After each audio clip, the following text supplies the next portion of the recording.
Ողջույն Օրագիր Նյուզի սիրելի հետևորդներ, այսօր տաղավարում հյուրընկալվել է անգլերենի մասնագետ Նաինան։ Ողջույն Նաինա ջան։ Ողջույն Թամարա ջան, ողջույն բոլորին։ Շնորհակալ եմ հրավերի համար։ Շնորհակալ եմ հրավերս ընդունելու համար։ Այսօր մի փոքր կխոսենք թե անգլերենի մասին, բացահայտումներ կիրականացնենք եւ բացի դրանից նաեւ կխոսենք ձեր դրսևորած ակտիվության մասին։ Շատ լավ։ Սկսենք նրանից, թե ինչպես որոշեցիք ընդհանրապես հենց անգլերենի մասնագետ դառնալ։ Այս երևի ամենատարածված հարցերից է, ես շատ եմ խոսում առհասարակ դրա մասին։ Կարող եմ ասել, որ ոչ թե ես եմ ընտրել մասնագիտությունը, այլ մասնագիտությունը է ընտրել ինձ, իմ դեպքում, որովհետև ես իրական առաջին մասնագիտությամբ լրագրող եմ, մասնագիտությունս փոխել եմ բակալավրիատից հետո, բայց բակալավրիատի վերջին կուրսում ես արդեն երեխաների հետ պարապում էի, անգլերեն բնականաբար, ռուսերենով էի օգնում ու այդպես մասնագիտությունը ինձ ընտրեց, այսպես ասած, հետո շարունակեցի արդեն լրագրության գծով եւ տեղափոխվեցի ավելի դեպի մանկավարժական ուղղություն եւ լեզուների։ Կհիշես ընդհանրապես ինչպիսին էր առաջին աշակերտ ունենալը, ինչ զգացում էր քեզ համար դա։ Հիշում եմ, ես իմ առաջին աշակերտին եմ հիշում, այդ զգացումներն եմ հիշում, շատ հետաքրքիր զգացումներ էին, նախ ինձ հետաքրքիր էր ինչ կարող եմ ես ավելին անել, որովհետեւ պահանջը ձևավորված էր որպես ուղղակի տնային անելը, դասարան դպրոցում ինքը չէր հասցնում, բայց ես միշտ ուզում էի հասկանալ ես ինչ կարող եմ այդ աշակերտի համար անել ավելին, ինչ որ նյութեր էի անընդհատ փնտրում, որպեսզի մենք տնայիններից դուրս գանք, այսպես, ու շատ հետաքրքիր զգացողություն էր, մանավանդ երբ որ արդեն զգում ես, որ աշակերտը քեզ հետ կապվում է, սկսում է քեզ սիրել, դու քեզ շատ գնահատված ես զգում, մենք անգլերենում ունենք rewarding բառը, որը հենց հիմնականում նկարագրում է այդ ուսուցչի մասնագիտությունը, այսինքն այդ այն մասնագիտությունն է, որով զբաղվելիս դու քեզ գնահատված ես զգում, այսպես ասած, ու բնականաբար խոսքը ֆինանսականի մասին չի, ֆինանսական տարի մասին չի։ Շատ հաճելի զգացում էր։ Իրականում շատ եմ լսել հենց պարապմունքների վերաբերյալ, որ մի փոքր դժվար է լինում հաճախ ծնողների հետ ճիշտ ձևով կոնտակտի դուրս գալը, քանի որ ինչքան էլ օրինակ երեխային տալիս եք գիտելիք, որքան էլ որ օրինակ պատասխանատվություն ունեք երեխայի նկատմամբ, բայց չեք կարող այնպես անել, որ երեխան գիտելիքը ամբողջությամբ սերտի, ծնողների հետ հարաբերություններ հաստատելիս ինչ դժվարությունների եք բախվել։ Հենց երեխաների հետ աշխատելիս դու աշխատում ես ոչ միայն երեխայի հետ, այլ նաև նրա ծնողի հետ, որովհետև յուրաքանչյուր ծնողի համար իր երեխան ամենալավն է, ամենախելացին է, ու դա բնական է, այդպես էլ պետք է լինի, ու դու պետք է այդ ամեն ինչը հաշվի առնես եւ շատ նուրբ անես ամեն ինչ, նույնիսկ խոսակցության ժամանակ լինես շատ տակտով, եթե ինչ-որ խնդիր կա, կարողանես ճիշտ ձևով այդ խնդիրը մատուցել եւ հավատացեք, երբ որ ճիշտ ձևով այս խնդիրը մատուցում ծնողն էլ է արդեն ուզում քեզ հետ աշխատել, համագործակցել ճակերտավոր եւ խնդիրը լուծել, որովհետեւ ծնողը, ինչպես ասեցի, միշտ ամենալավն է ուզում իր երեխայի համար։ Ուղղակի դա պետք է ճիշտ մատուցել։ Եվ որ դու կանչում ես ծնողին եւ օրինակ ասում ես, գիտեք, ձեր երեխան չի սովորում, չի ուզում ընդհանրապես իրեն ոչ մի բան հետաքրքիր չի, բնականաբար կարծում եմ ցանկացած մարդու մոտ կմիանա այդ ինքնապաշտպանողական ռեակցիան եւ դա արդեն կարա բերի նեգատիվին, կոնֆլիկտին, իսկ եթե ճիշտ ասես, ճիշտ բացատրես, հասկացնես, որ դու ես ուզում գտնես ինչ որ ճանապարհներ երեխայի համար, միանշանակ ամեն ինչ լավ կլինի։ Նաև իհարկե ես այն որ ասում են կողքի աչքով տեսել եմ, որ շատ հաճախ երբ որ երեխաներին տալիս են պարապմունքի, իհարկե այդ գումարը մեծ դժվարությամբ են ստեղծում, բայց եղել են դեպքեր, երբ որ օրինակ ծնողը ցանկացել է պարապմունքներին ներկա գտնվել եւ նստել պարապմունքներին դիտելու համար, այսպիսի ստուգայցերին ինչպես եք վերաբերվում։ Ես միանշանակ ասում եմ չէ, ինչի համար։ Ինձ համար խնդիր չկա, կարող են նստել, ես որպես մասնագետ վստահ եմ իմ գիտելիքի վրա, վստահ եմ, որ շատ լավ դաս եմ վարում, որ դասի ժամանակ չեմ շեղվում, ուրիշ բաներով չեմ զբաղվում, երեխայի հետ պարապում եմ, բայց երբ որ ծնողը ներկա է դասի ժամանակ, երեխան է սկսում շեղվել։ Ինչի՞ց է, չէ, որ ասում են, օրինակ իմ մայրիկը ռուսերենի մասնագետ է եղել, բայց ես ռուսերեն ընդունելության համար չեմ պարապել իր հետ, որովհետև չեմ նստել եւ ծնողը կամ հարազատը ինքը քո համար կոպիտ ասած այդ ավտորիտետը չի, որ դու իր հետ նստես եւ դաս անես, չէ, նույնը լինում է որ ծնողը ներկա է դասի ժամանակ, նախ երեխան կարա լարվի, նախ կարա այդ անընդհատ դու գրի, դու ճիշտ ես, օրինակ ես վերջերս մի հատ շատ հետաքրքիր հանդիպում ունեցա դեռահաս երեխայի հետ, եւ ես զգում էի, որ ծնողը, այսինքն մենք on-line էինք հանդիպում, ես փորձում էի տեստավորում անել, փորձում էի հասկանալ ինչ խնդիր կա, ինչով կարող ենք օգնել, ինչ մակարդակ եւ ես զգում եմ, որ կամերայի հետևում իրեն ինչ որ մեկը բզում է, եկեք հենց այս բառով ասեմ, ու երեխան անընդհատ լարվում է։ Հետո երբ որ մենք վերջացեցինք, հրաշալի երեխա էր, դեպ շատ լավ գիտելիքներ ուներ, բայց ես զգում եմ, որ ինչ որ անընդհատ խանգարում է, ինչ որ մեկը ասա, մի հատ դու ես ասա, մի հատ ես ասա, էսի գիտես, խի չես պատասխանում։ Բնականաբար երեխան իմանա էլ կփակվի։ Հետո ես երեխայի հետ որ վերջացեցի, ասացի կարող ես մայրիկին հրավիրել, լսում եմ, որ ինքը փորձում է օգնել եւ մայրիկը երեխան կողքը նստած փոխանակ ասեր որ հարցներ հա հետաքրքրվեր ոնց կարելի է ընդունելության համար էին ուզում պարապել սկսեց իր երեխային վարկաբեկել, այսինքն ինքը ես ապշեցի, որ ինքը սենց վատ պատասխանեց, ես չէի պատկերացնում, որ ինքը կարա սենց վատ պատասխանի, որ ինքը չի հիշում, մենք հələ իր հետ կխոսենք առանձին, ու ես հասկացնում եմ, ասում եմ, ախր դա խնդիր չի, դա լեզու է, նախ ինքը անհանգիստ է, ինձ հետ առաջին անգամ է ծանոթացել, հետո դուք ուզում եք, որ ինքը պարապի, որ սովորի, չէ՞ որ եթե ինքը սովորած լինի եւ ամեն ինչ լավ լինի, պարապելու կարիք չի լինի, բայց այդ տվյալ մայրիկը ինքը այդպես շատ ջղայնացած էր իր երեխայի վրա, որովհետեւ ինքը չկարողացավ արագ պատասխանել կամ պատասխանել իմ հարցերին։ Այդպիսի խնդիրներ շատ կարող են լինել։ Դա համար դասի ժամանակ ծնողը պիտի ներկա չլինի։ Անկախ տարիքից։ Եթե ծնողը ուզում է նայի դասապրոցեսը ոնց է անցնում, դասը կարող է ձայնագրվել եւ ուղարկվել ծնողին այդ դեպքով, այդ տարբերակով աշխատում ենք։ Տեսեք շատ հետաքրքիր խնդիրներ են իրականում բարձրաձայնում եւ նաեւ տարածված հաջորդ խնդիրը, որ նկատել եմ, երեխաների մեջ շատ վատ բնավորություն սերմանելն է, որ օրինակ կարող են տանել պարապելու, բայց երեխային ասել հաճախ, որ մի հատ էս հարցրա տեսնեն գիտի կամ էսպիսի ստուգումներ անեն, կամ հաճախ նաեւ էսպիսի մի բան կար, վերջին շրջանում շատ է տարածվում արհեստական ինտելեկտի օգտագործումը, ու նաեւ երեխաներին ասում են հետևես ուսուցչուն, տեսնես արդյոք ինտերնետից օգտվում է թե ոչ, քանի որ իրականում շատ վատ բան է, երեխան ոնց որ ոստիկան ավելի շատ լինի, ոչ թե գնա սովորելու, ու երեխաների մեջ վատ բնավորություն առաջանում, որ իրանք հաճույք են ստանում ուսուցչուհու նկատմամբ ինչ որ սխալներ գտնելը։ Սրա վերաբերյալ ինչ կարող եք ասել։ Այդ խնդիրը նաև հանրակրթական դպրոցներում կա, քոլեջներում, համալսարաններում, որովհետև առհասարակ հիմա միտում կա, որ ծնողը իջեցնում է ուսուցչի դերը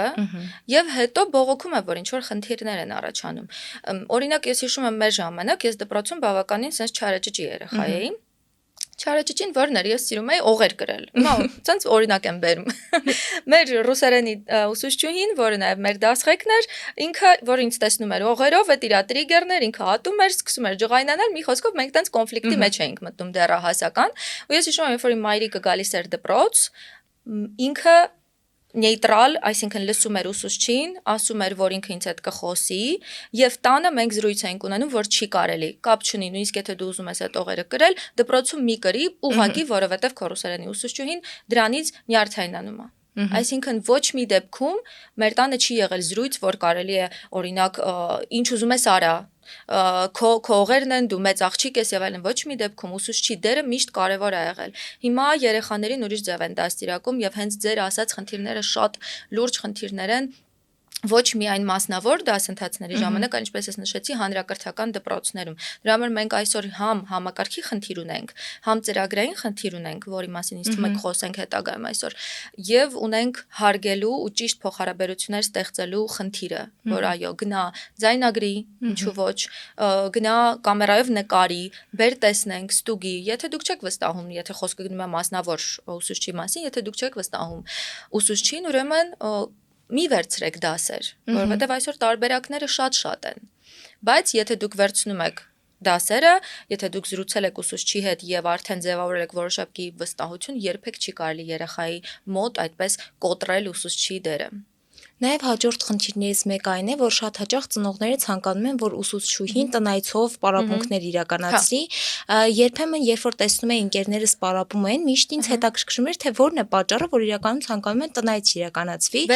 Նորից այդ վերահսկելը, բայց մի այսպիսի բան էլ նշեմ, որ հաճախ հենց օրինակ ես, որ ինքս պատկերացնում եմ, պետք է գնամ այնպիսի մի միջավայր, որ տան անդամներին չեմ ճանաչում, այդ միջավայրը ինձ համար կոմֆորտ չի, ինձ դժվար կլինի, որպես ուսուցչուհի, ինչքան էլ որ օրինակ վճարը բարձր լինի։ Արդյոք կհամաձայնվեք նման պայմանների։ Ես երբեք չեմ համաձայնվել։ Ունեցել եմ կարիերայի սկզբում շատ առաջարկներ, հիմա ինձ թվում է արդեն հասել եմ այն կետի, որ չեն էլ առաջարկի։ Չնայած ես հիմա երեխաների հետ չեմ էլ աշխատում, ես հիմա աշխատում եմ դեռահասների եւ մեծահասակների հետ, բայց ունեմ ուսուցիչների թիմ, ովքեր հենց երեխաների հետ են աշխատում, մենք այդ թեմայով անընդհատ վերապատրաստվում ենք։ Չէ, երբեք չեմ համաձայնի, որովհետև կարծում եմ դա շատ կոմֆորտ զոնայից դուրս է, ինչպես դուք շատ լավ նշեցիք, եւ եթե գնում ես, պետք է, չգիտեմ, համոզված լինես, որ գնում ես adekvat տեղ, որովհետև լինում է շատ, որ դեպքեր, որ ոչ թե վերահսկելու խնդիր կա, օրինակ ծնողը աշխատանքի է, ինքը չի կարողանում է տանել, բերել process-ը վերահսկել, իրեն ավելի հարմար է, որ ուսուցիչը գա տուն, տանը պարապի, ինքը իմանա, որ երեխան տանն է։ Պետք է համոզված լինես, որ adekvat ընտանիք ես գնում եւ ամեն ինչ նորմալ կգնա։ Հակառակ դեպքում, օրինակ ես չեմ համաձայնվել, երբեք ինձ շատ են առաջարկել։ Խոսենք նաև այն խնդրահարույց ուղղության վերաբերյալ հենց ընդունելության քննությունների մասին, արդյոք ինչպիսի առաջարկներ են հիմնականում լինում, ինչ կարելի ասել պատկերացումներով են երեխային կրկնուսույցի մոտ ուղարկում, որպեսզի երեխան կարողանա լավ գնահատականներով ընդունվել համալսարան։ Ծնողը ինչ պատկերացումներ ունի։ Ծնողը կարծում եմ պատկերացում ունի, որ երեխան պետք է ընդունվի համալսարան, պետք է ունենա լավ մասնագիտություն, գեղեցիկ լուսավոր ապագա եւ հետագայում լավ աշխատանք։ Ծնողը ինձ թվում է միայն այդ պատկերացումը ունի, բայց ծնողը այստեղ շատ ստորգետնյա քարեր կան։ Իրականում ես հիմա շատ անկեղծ բան եմ ասում, ես ահավոր չեմ սիրում պարապել ընդունելության համար։ Եվ վերցնում եմ միայն եթե ինչ որ շատ ծանոթ, մոտիկ մարդ է, ասենց շատ անկեղծ եմ ասում, ինչի, որովհետև ես չեմ դասավանդում լեզու։ Շատ ժամանակ երբ որ դիմում են, ասում են դուք շտեմարան պարապում եք, այ հենց էտա շտեմարան եմ դասավանդում։ Ես սովորեցնում եմ երեխային, որովհետև դու այլ ֆորմատի մեջ ուղղակի չես էլ կարող։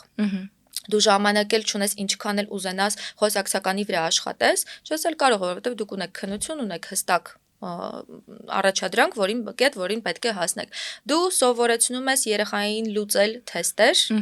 անգիր անել շտեմարանը, ինչքան էլ ինքը կանոնները բնականաբար անգիր չեմ տալիս, մենք սովորաբար ինչ հասկանալով ենք անում, բայց որքան էլ հասկանալով է արվում, երեխան լուծում է թեստ։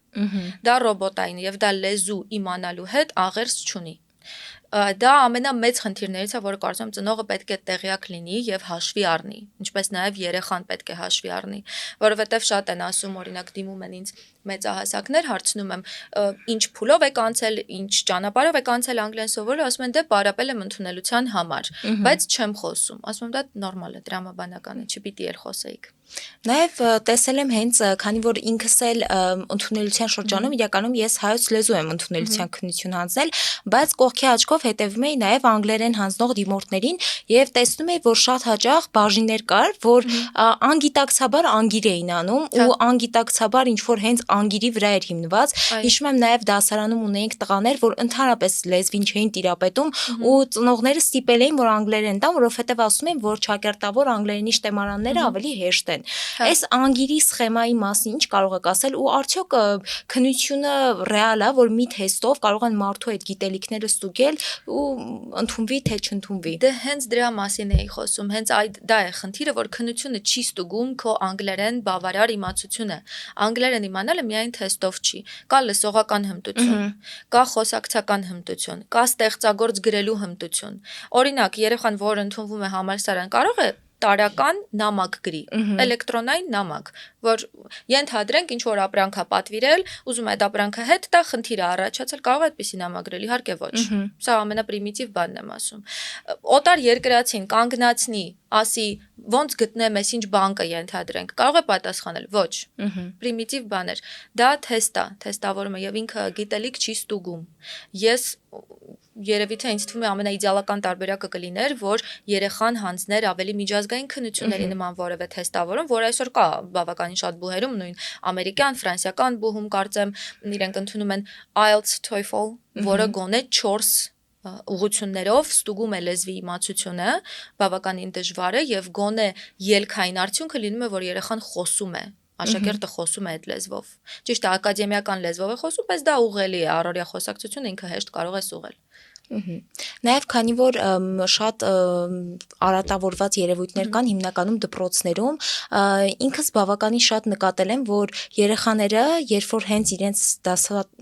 ուսուցչի մոտ չեն պարապում, միշտ խնդիր է առաջանում, ու ուսուցիչը թիրախավորում է այն երեխային, ով կարող է գնալ այլ մարդու մոտ պարապելու, ունենալ շատ լավ արդյունքներ, շատ լավ փոփոխություններ, բայց անդադ կարող է թիրախավորել, կարող է նույնիսկ հաճախ ձեռք առնել, կամ ձեռք առնել այն ուսուցչին, ում մոտ ինքը պարապում է, հադելավ ով է նա, որ պարապում ես նրա մոտ, ու այսպիսի բամբասանքների շարք, որը կարող է երեխային հոգեբանական շատ վատ վիճակի մեջ գցել։ Սրա մասին ընդհանրապես ինչ կարող ենք ասել։ Ես արդեն լարվեցի ճիշտ ասած ձեր թեմայից, որովհետև ինձ համար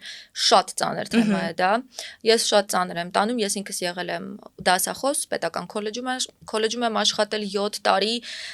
եւ շատ լավ ծանոթ եմ համակարգին ներսից։ Դպրոցում ինձ հետ նմանատիպ բան չի պատահել, բայց ես տեսել եմ իմ շուրջը այդ ամեն ինչը եւ դա խոսում է ուսուցչի ոչ կոմպետենտության մասին, որովհետեւ կոմպետենտ մասնագետը չի կարող նման վարք ցուցաբերել աշխատանքի վայրում, հատկապես այն մասնագետը, ով մանկավարժ է եւ աշխատում է երեխաների հետ։ Ձեզ հիմա մի հատ кейս պատմեմ իմ աշակերտուց, ինքը հիմա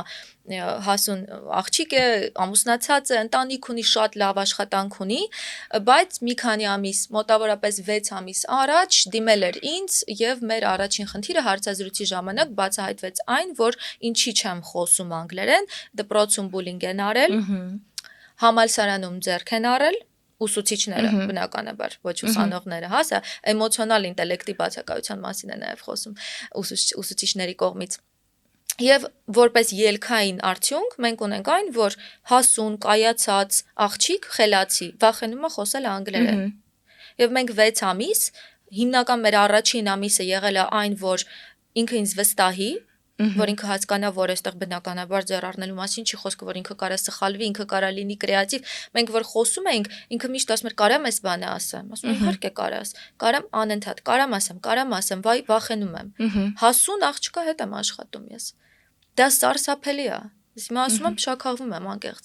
Մի ամիս դու աշխատես հասուն աղջկա հետ, որպեսզի ինքը ուղղակի չվախենա խոսելուց, որովհետև ոչ կոմպետենտ եւ ինտելեկտի, էմոցիոնալ ինտելեկտի պակասով մասնագետները հասցրել են իրեն այս կետին։ Այսօր ինքը արդեն իմ խմբային դասընթացներին է մասնակցում եւ խմբային արդեն պատկերացրեք ինչպես է դուրս եկել արդեն իր կոմպլեքսներից, ամենաակտիվն է խմբում, ամենաշատն է խոսում, խմբում անծանոթ են բնականաբար իրեն եղել։ Մենք հասել ենք դրան, բայց ինչի պետք է այդ խնդիրը լինի։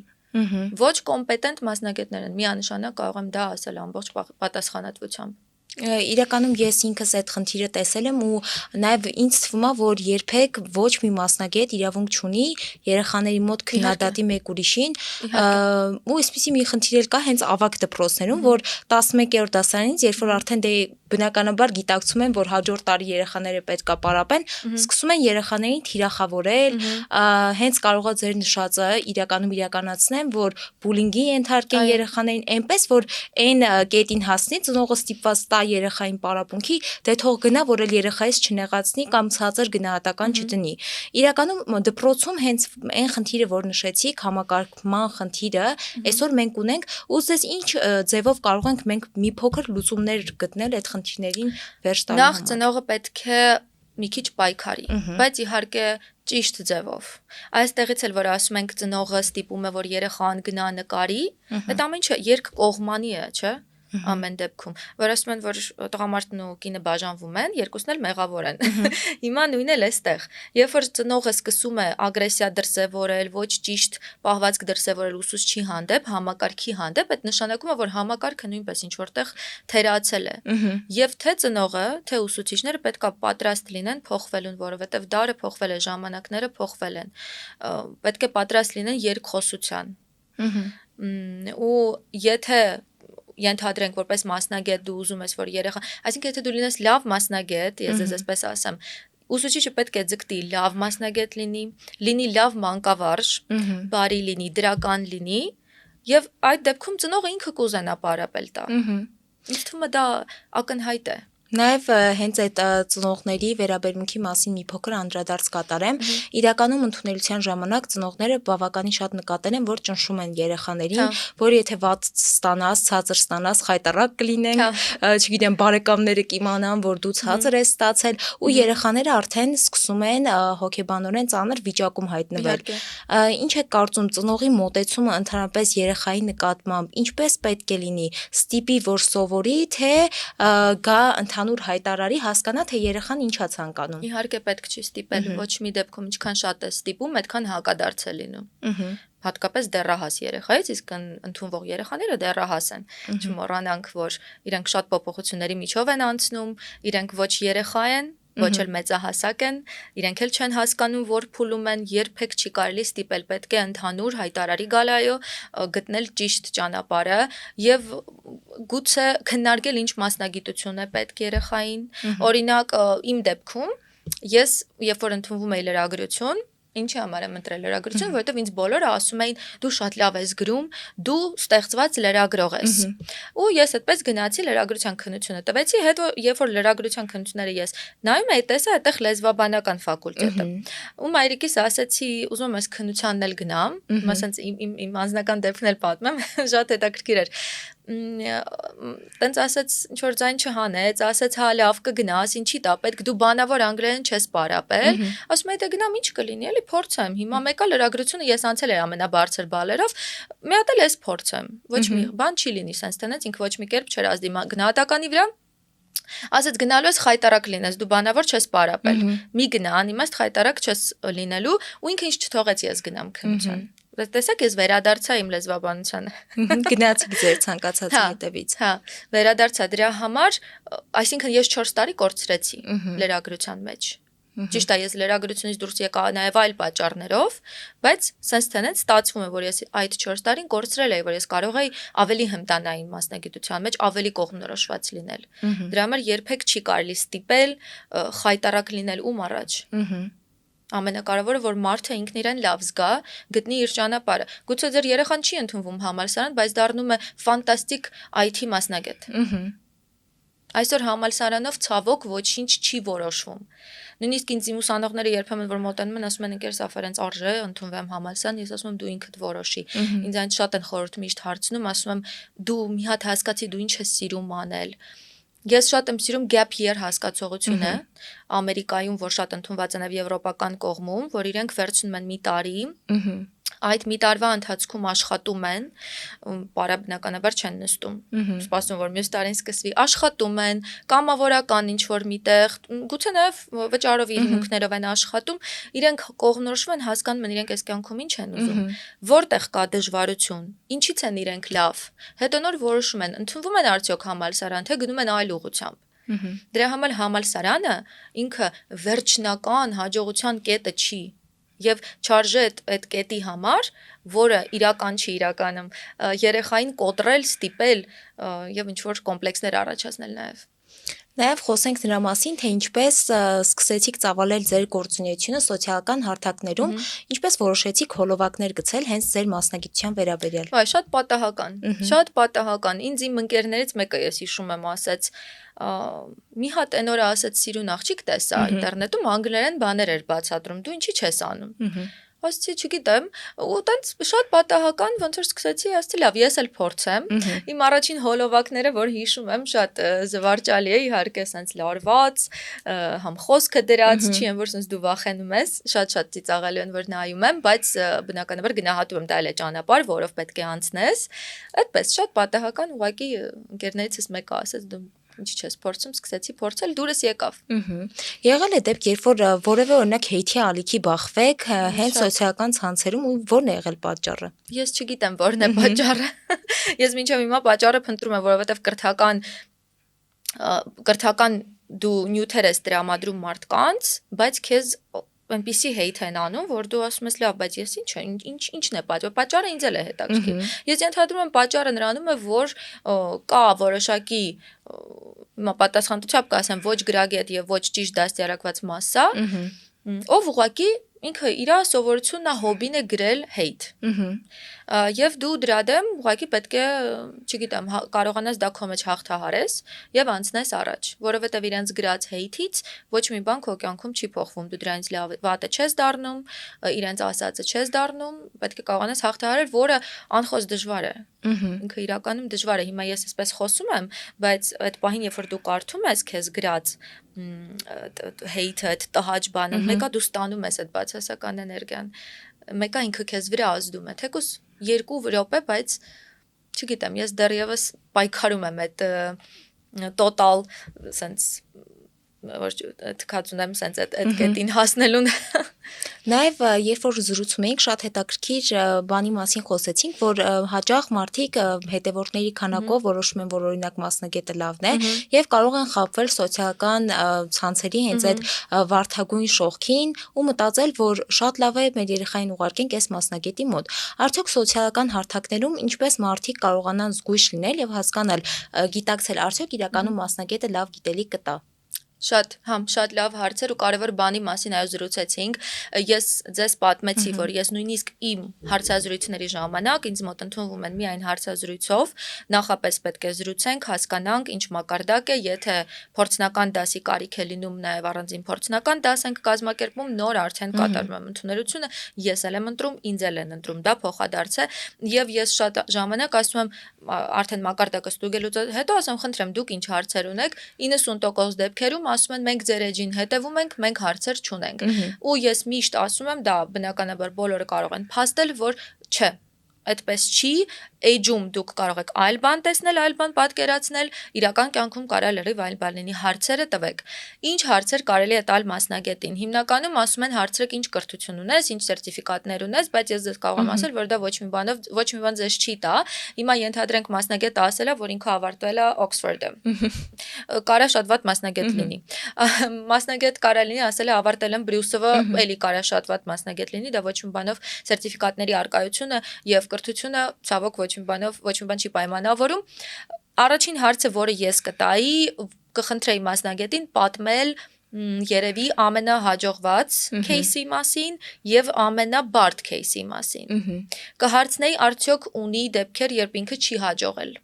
Այ մենք այս վերջերս գոլեգաների հետ հենց դա էինք քննարկում, որ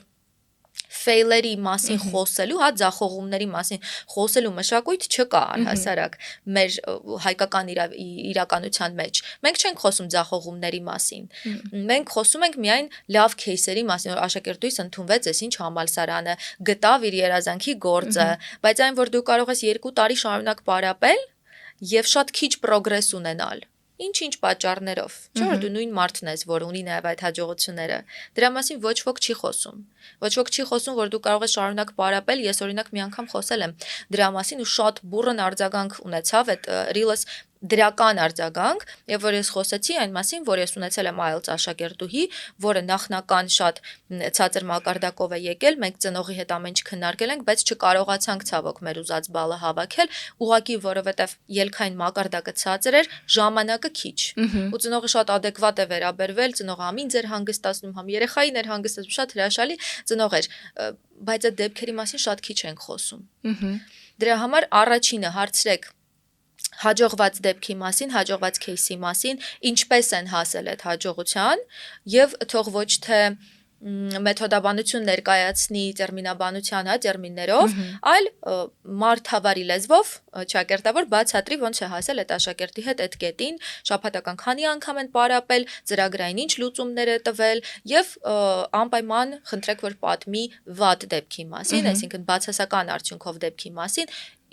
արդյոք շարունակվում են այդ դասերը ծրագրային ինչ փոփոխություններ է արվել, ինչի է այդպես ավարտել, դա շատ կարևոր է, ըստ դրա դուք արդեն կկողմնորոշվեք մասնագետը պրոֆեսիոնալ է թե ոչ։ Մեկ էլ կարելի է նաև ճշտել ինչ գրականությամբ են պարապում, եթե դուք դիմում եք խոսակցական անգլերենի համար եւ ձեզ հետ պարապում են բոնկի մասին, ինձ թվում է իմ էջում տեսել եք, բոնկով այդ մի անգամից անջատեք զանգը, կատակում եմ իհարկե կարող եք չանջատել, կարող եք շարունակել, մի պարապեք, բոնկ, Murphy, Destination, Murphy-ն եւ Destination-ը հրաշալի դասագրքեր են, բայց ոչ խոսակցականի համարի սեր աստծո։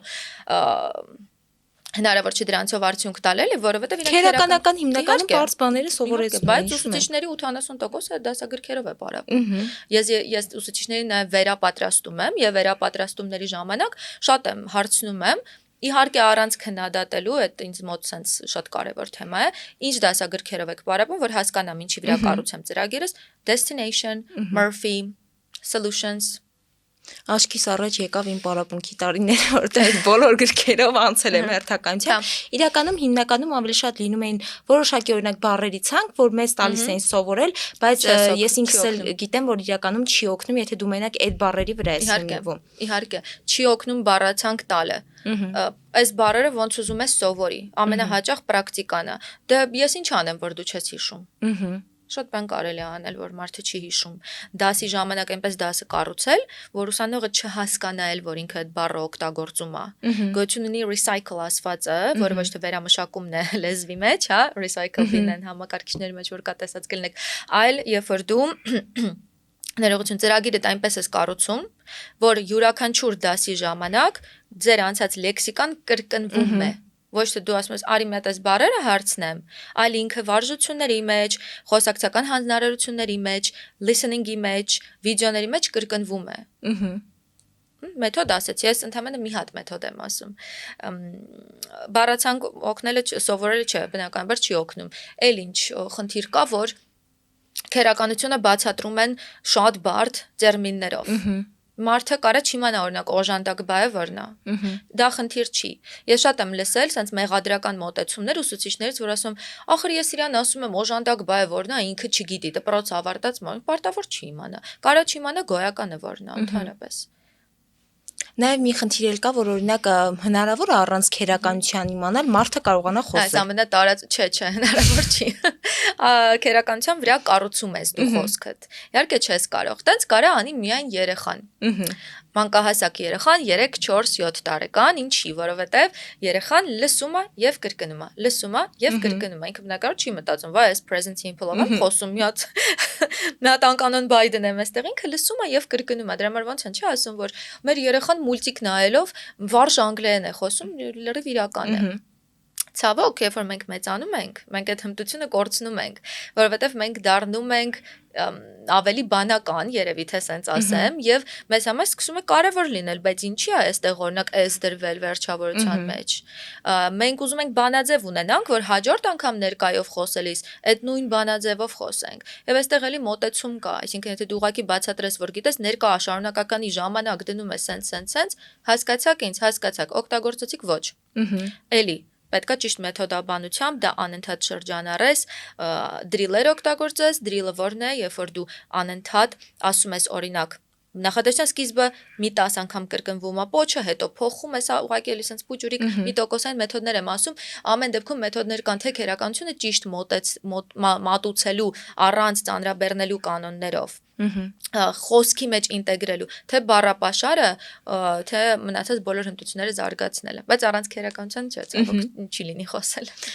Նաև մի այսպիսի դեպք էլ կա, երբ որ ասում են, որ մարդիկ գոյություն ունեն, որ լեզու չեն կարողանում սովորել, օրինակ իմ պատմության ուսուցիչին ինձ ասում էր, որ նաև երբ որ սովորել է գերմաներեն, դրանից հետո անգլերեն էլ չի կարողանում յուրացնել։ Արդյոք նման բաներ լինում են, թե սրանք փոքրիկ արդարացումներ են մարդկանց կողմից։ Ուղղի տեղը զբաղեցվել է, հա, ինչ որ լեզվի համար։ Գերմաներենը գրավել է անգլերենի տեղը։ Գրավել է, հա։ Չէ, այդպիսի բան չկա։ Ես հավատում եմ, որ կան մարդիկ, ովքեր հակված չեն լեզու սովորելուն։ Ունեցել եմ ես այդպիսի աշակերտներ, շատ դժվար ու ծանր ենք առաջ գնացել։ Այստեղ շատ կարևոր դեր խաղում է հիշողությունը։ Ոչ թե երևի թե լեզվի հանդեպ հակվածությունը, որովհետև հիշողությունը այնպիսի բան է, որ եթե դու դա չունես, դա արդեն մասնագետ աշխարհի ամենալավ մասնագետն էլ լինի, հա, Անգլիայի արքայազնի անգլերենի դասատուն էլ լինի, չի կարող դա քո փոխարեն անել։ Կան ինչ-որ տեխնիկաներ, ասում են, կա գիտություն, որը կոչվում է մնեմոնիկա, որը զարգացնում է հիշողությունը, այդքան մի քիչ թերահավատորեն են վերաբերվում։ Կան մարդիկ, այո, կրկնվեմ ամփոփելով, որ հակված չեն լեզու սովորելու, բայց դա չի նշանակում, որ իրենք լրիվ անհույս են եւ պետք է չանեն, ուղղակի պետք է շատ չարչարվեն, շատ չափից շատ։ Իսկ դա շատ դժվար է, իրենք սովորաբար կեսից հոգնում են, որովհետև այդ չարչարանքը, այդ անընդհատ աշխատելը, պրոգրեսը քիչ տեսնելը դեմոտիվացնում է։ Դրա համար իրանք թողնում են, ասում են դե երևի իմը չի։ Բայց այն որ մի լեզուն կարող է զբաղեցնել մյուսի տեղը, չէ, այդպիսի բան կարծում եմ չկա, մեր ուղեղը ֆանտաստիկ հնարավորություններ ունի եւ գերմաներեն իմանալը չի սահմանափակում։ Նույնն էլ հակառակը, որ ասում են, ես մի լեզուն գիտես, այն մյուսը հեշտ կսովորես, նման բան էլ չկա։ Լեզուները առհասարակ տարբեր ապրող օրգանիզմներ են, տարբեր եւ եթե դու սկսես նմանեցնել, ես միշտ օրինակ ասում եմ հայերենը մոռացեք, երեխեք մոռացեք, միշտ ասում, բա հայերենում սենց ենք ասում եմ, բայց սա հայերենա չէ։ Սա էլ անգլերենն է, որ ինչ որ հետաքրքիր կառուցվածք է, որ օրինակ նախ հայերենում սկսում ենք բառը, այստեղից անգլերենում ինքը վերջ է գնում։ Ասում հայերենում այդպես ենք ասում, ասում բայց դա սա անգլերեն է, մոռացեք ձեր իմացած ամեն ինչը, կենտրոնացեք անգլերեն մտածելու վրա։ Այդպես կստացվի։ Նաև ֆանտաստիկ դեպքեր եմ տեսնում եւ շատ եմ գնահատում, երբ որ օրինակ հասուն տարիքում մարդիկ որոշում են, որ իրենք պետք է նոր լեզու սովորեն, արդյոք ունեցել եք նման աշակերտներ եւ ինչպես են տարբերվում հենց իրենք ավելի շատ դեռահաս աշակերտների։ Շատ հետաքրքիր փորձառություն եմ ունեցել Ազգային ինստիտուտում սոցիալական հետազոտությունների, ես այդտեղ ունեի խումբ մեծահասակների, մենք այնտեղ ունեինք 45, 56, մինչև 70 տարեկան հրաշալի մարդկանց հետ եմ աշխատել, հուսամ ինձ տեսնում են, բարևեմ, շատ իրանք շատ ոգևորված էին եւ շատերը նաեւ միանում էին խմբին, որովհետեւ հասկանում էին, որ լեզու սովորելը ցանկացած դա հիմա գերմաներեն, ֆրանսերեն, որ ձեզ դուր է գալիս, ինքը գիտականորեն ապացուցված բան է, որ քեզ ապահովում է դեմենցիայից, քեզ ապահովում է հիշողություն կորցնելուց, որովհետեւ միայն լեզու սովորելու ժամանակ դու աշխատացնում ես ուղեղիդ բոլոր կետերը, որը պատասխանատու է խոսքի համար, լսելու համար, ընկալելու, մտածելու, հիշողությունը օգտագործելու եւ վերարտադրելու։ Դա միայն լեզու սովորելն է ապահովում։ Եվ իրանք շատ ոգևորված էին այդ փաստով։ Նույնիսկ են, որ ասում էին քունս կարգավոր եմ, որ հիշողությունս լավանա, արդյունքներ ունենում էին։ Չեմ ասի, որ հեշտ է, որովհետև ես այն օրը շատ տխուր բանի դեպ կարդացի, շատ տխրեցի, փաստորեն 24 տարեկանից հետո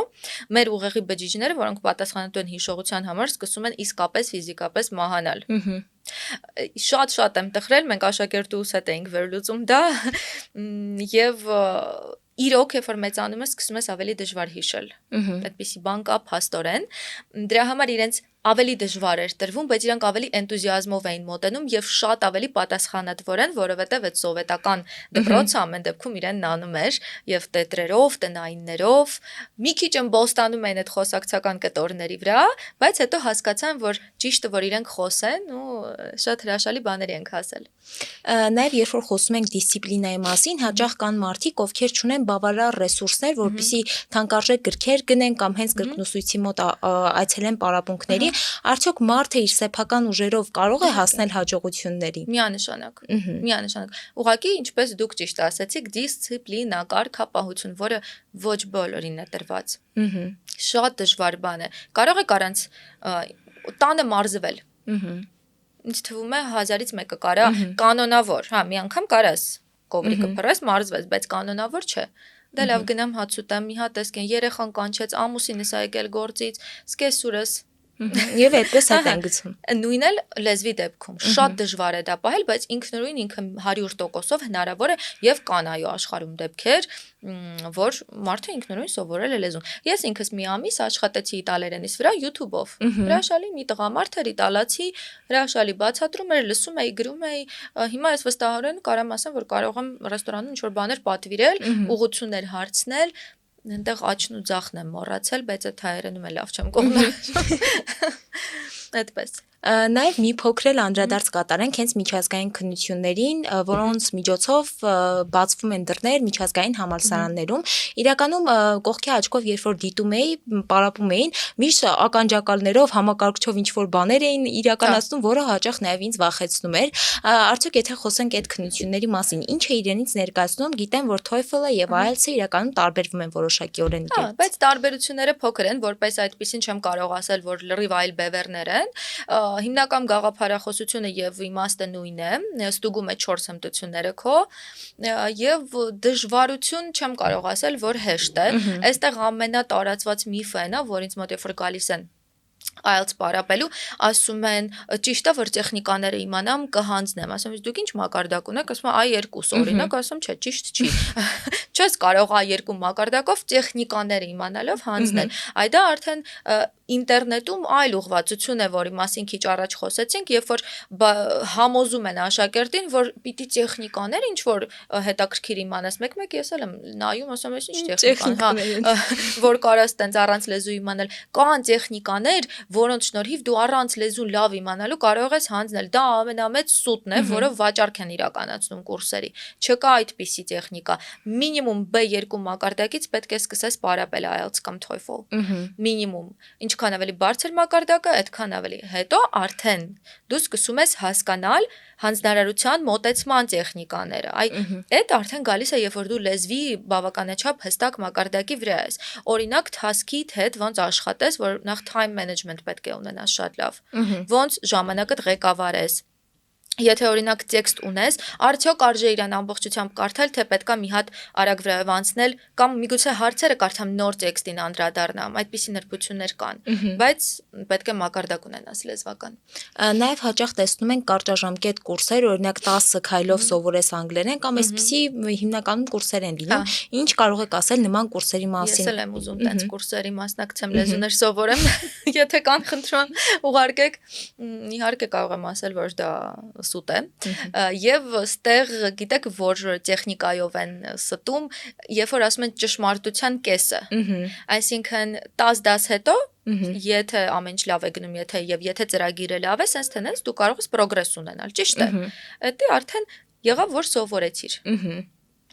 Որոշեք ինչքան սովորեցիր այդ արդեն չի ասվում բնականաբար